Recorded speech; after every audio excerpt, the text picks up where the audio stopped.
Morning, Scott. Hey, good morning, Bonnie. Good to see you. Good to be with you. I'm coming to you all from David's church in West Virginia in the church's bonus room with this awesome 1970s furniture, and he's on his way. Excellent. I'm coming to you live from my house this morning with my awesome 1870s photoshopped picture of my dog Stella in the background. Very nice. Good There morning. we go. So speaking of the hospitality that I have been offered on my stay here in West Virginia, we are moving to the topic of converting hostility into hospitality. I don't think any of us like to think of ourselves as hostile people, but certainly if we dug down deep enough, I'm sure we could find some sort of sense of hostility that we carry within us toward a person, a group of persons, a certain ideology. um, and this chapter really invites us to see if that hostility can be transformed into something that's quite opposite, which is hospitality. So we want to kind of explore that this morning. Although many strangers in this world become easily the victim of a fearful hostility, it is possible for men and women and obligatory for Christians to offer an open and hospitable space where strangers can cast off their strangeness and become our fellow human beings. Let me start by asking Scott, how would you define hospitality?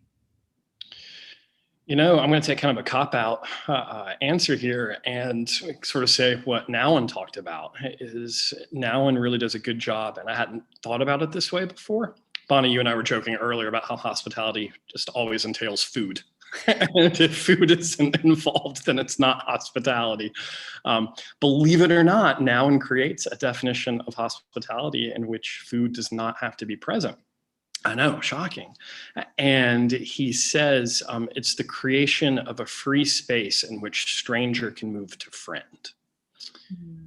And that really resonated with me because there's a challenge in there about how I'm ordering my life and my relationship with others. When I see the other, Bonnie, you did such a good job of speaking about, different ideologies and viewpoints that like I might have hostility to, we might have hostility to. When we see that, do I shut down and immediately move into my frame of reference? Or do I take a risk and attempt to create a free space of dialogue and conversation in which that person who may be quite different from me can make the move from stranger to friend, and in which I can maybe make that move in their eyes from stranger to friend?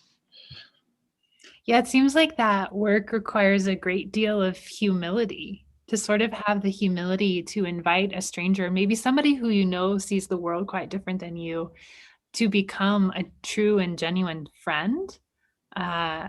That takes a real sense of groundedness, that our identity comes from God and not from having the right answers or being correct, or, a sense of self-righteousness that we can often find kind of buried inside of us, especially during an election season. Yeah, all of us, I think, to greater and lesser extents, are being funneled to see those who think differently solely in terms of the other and incompatible. Yeah, every now and then takes it a step further. He says that when hostility is converted into hospitality, then fearful strangers can become guests, revealing to their hosts the promise they are carrying with them. Then, in fact, the distinction between host and guest proves to be artificial and evaporates in the recognition of the newfound unity. Absolutely. And he uses a couple of biblical stories to make this point. There's the story of Abraham and Sarah. They are old, they are without child, and they are visited by these three guests, these three angels, who bear with them this promise that they will conceive and have a child. And it's sort of like the distinction between, well, who's the host and who's the guest kind of evaporates. And this kind of promise becomes central, and we realize that God is at work in this meeting. And then he also tells the story of the road to Emmaus, when the strangers are walking with Jesus. Well, when the disciples are walking with Jesus, who they perceive to be a stranger. And then Jesus is made known to them in the breaking of the bread. and not really sure who's hosting this meal. Is it the disciples who invited him for dinner, or is it Jesus who is offering them kind of the bread of life? All that sort of falls away. Right. It falls away. And in that moment, they're able to be in the moment and have, I would just say that this intense isn't the right word, but an encounter in which those barriers that we spoke about are broken down, and there's just that space to talk and to be, and like you said, Bonnie, to break bread. It's this movement towards the moment. And I wonder if that's some of what Nouwen's trying to get at, is that as best we can, if we move closer to a life lived in the moment, we can hold that space for the other and see what they're bringing us and what we're bringing them, and where God is in that, in the moment. And that's where hospitality happens. I really like how we keep coming back to this image of space, or of kind of a spaciousness. Because often I think when we offer hospitality, we offer it with a set of ideas or rules in our head about how the person is going to respond or react. It's like we are, we think we're offering hospitality, but we're not actually offering a free space Right, for these people to be who they truly are, who God truly made them. Right. That's something I find myself saying at weddings a lot. Is I'll turn to the bride and say, it's your job to make space for the groom to be himself. And then I'll turn to the groom and say, it's your job to make space for your partner to be who he or she is. Mm-hmm. That spaciousness there. Absolutely. Is the work of hospitality. And you said it there, because I think that's a good way to remember that this isn't always, despite the wedding reference, right?